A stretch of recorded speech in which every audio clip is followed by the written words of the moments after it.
Eid UL Azha is a great festival of Muslims all over the world.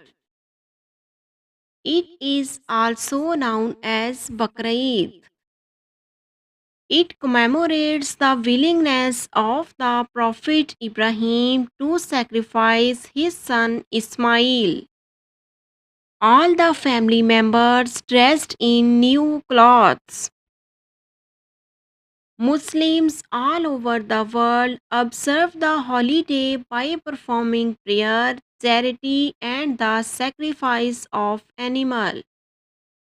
A goat, a sheep, or a cow sacrificed during this festival. The meat is shared equally between family, friends, and the poor. Many delicious traditional dishes are also made on this occasion. The holiday lasts for 4 days and is a time for Muslims to come together with family and friends. Eid ul Azha is a time for forgiveness, mercy, and compassion.